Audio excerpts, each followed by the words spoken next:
The Bible's core message, made clear. Welcome to the Bible Point. Today, through the words of Romans, we will examine where the only hope lies for humanity who has committed sins deserving death. In Romans, Paul explains why all humans must believe the gospel. Humans are beings who have committed the sin that leads to death, like death row inmates awaiting God's wrath and judgment. Therefore, only by believing in the atoning sacrifice of Jesus Christ on the cross can one escape the punishment for sin. To explain this truth, Paul first describes specifically what kind of sin that leads to death humans have committed. First, it is the sin of disregarding God the Creator. For since the creation of the world, God's invisible qualities, His eternal power and divine nature, have been clearly seen, being understood from what has been made, so that people are without excuse. For although they knew God, they neither glorified Him as God nor gave thanks to Him, but their thinking became futile and their foolish hearts were darkened. God's power and divinity are clearly revealed in the created world. Yet humans, even when they see this, do not give glory to God or express gratitude. This is the most fundamental sin.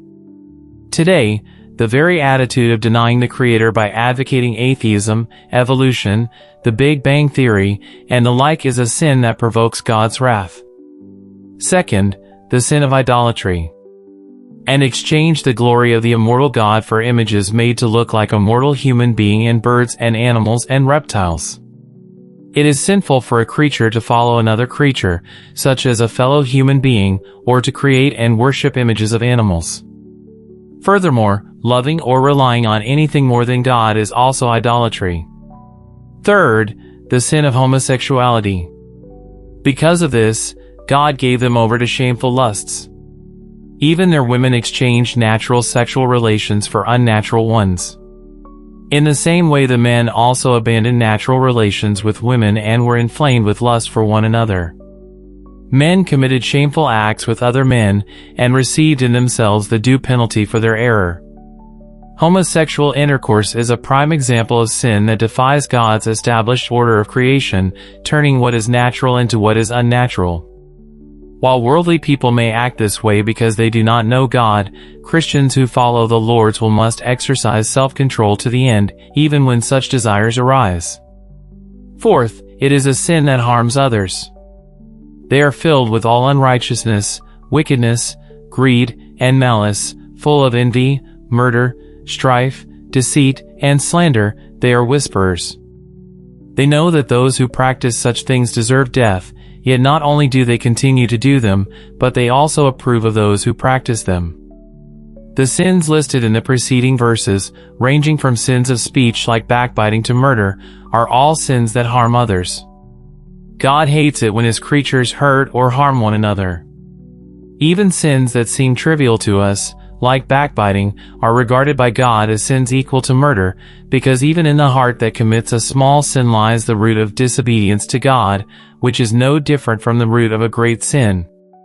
These sins do not appear only among unbelievers. Even among believers today, there are many who are zealous in religious acts but, in their actual lives, ignore God, live according to their own will, rely on things other than God, or commit sins that harm their neighbors. Ultimately, whether believer or unbeliever, humans with sinful natures cannot live completely free from sin. Believers gradually become holy through the Word and the help of the Holy Spirit, but they cannot become perfectly righteous by their deeds until death. Therefore, humans cannot bear the consequences of their own sins. Salvation comes solely through God's grace. Paul emphasized sin precisely to reveal this necessity of grace. Only God's grace, demonstrated by giving His Son on the cross, saves humanity. Our only hope as sinners lies in faith in the atoning sacrifice of Jesus Christ on the cross. For all have sinned and fall short of the glory of God, and all are justified freely by His grace through the redemption that came by Christ Jesus. Amen.